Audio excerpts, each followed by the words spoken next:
Hey there everybody, in this video we're going to talk about an often overlooked marketing strategy that I think is very important when you want to protect your brand. And I'm going to give you a story that happened to a client recently that I think makes this even more important.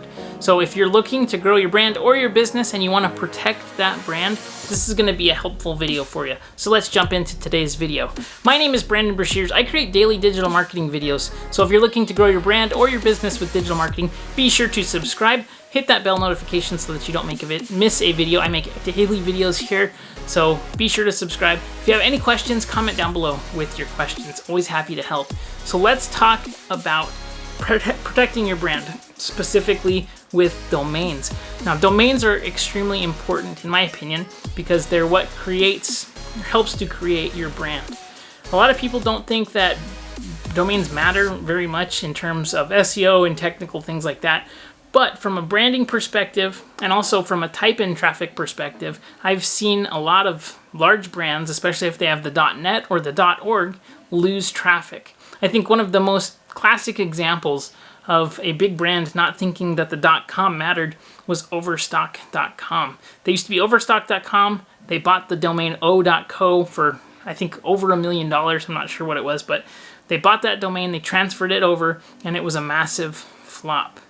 I've seen other brands that don't have the .com that miss so much traffic from just the type-in.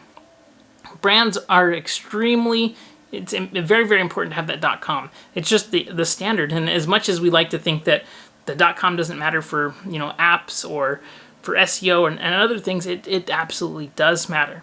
Now, the thing that I want to talk about today is protecting your brand. So this works especially if you're a small business or a local business.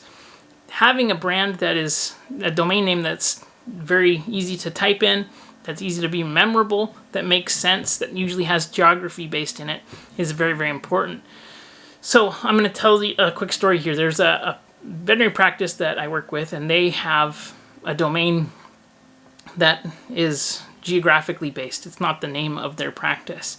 And so somebody bought the domain of the name of their practice, but they changed the last two words, and it was super sketchy. They're only an hour away, and in my opinion, it was just terrible in that they had this brand that now copied similar branding and logos and colors and all these things, and because they bought a domain that was so similar, there's going to be confusion traffic.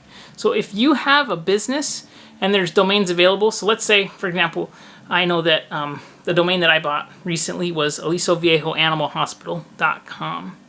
And I looked that up and it was completely available. And there was a practice in town that had the .net of that exact domain. And I couldn't believe that they hadn't bought the .com. They bought the .net a long time ago and somebody just never changed it. And so they are not protecting their brand or their business. I haven't done anything with the domain. I actually approached that practice and they didn't want it. And so I said, okay, still hold on to it, I guess. It's really interesting, though, because that domain gets type-in traffic, so a competitor could buy that and then siphon traffic and just forward that domain.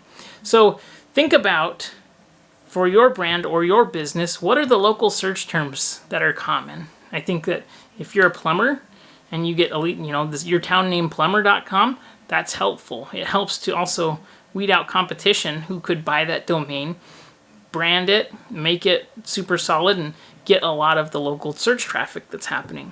So geographic domains with the name of the domain in it, that's important. Branded domains, if you can't buy the .com, I would suggest going for a domain that you can buy the .com.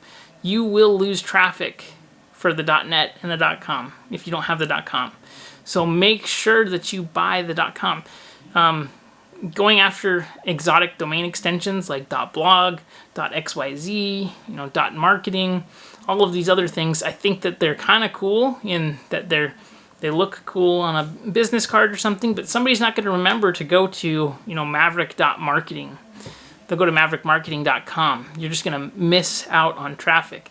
So if possible, if you can buy domains that are related to your business that are going to protect your business name or your branding, make sure that you have those and that you're protected. It's a very small investment per year to make sure that your brand is protected and that you're not going to be ripped off or lose traffic to competitors. I hope this was helpful. I would love to know what your thoughts are. If you have any questions regarding domains, please be sure to comment down below. I love domain investing. One of the really good resources for domain investing, by the way, if you're considering becoming a domain investor or doing domaining, is ricksblog.com. It's Rick Schwartz's blog. He's the domain king. So check him out because he is amazing. But I hope that you enjoyed this video. If you have any questions, comments, you need help with anything, please don't hesitate to reach out. Again, subscribe, hit that bell notification, and I'll see you on the next video. Have a great day, everybody.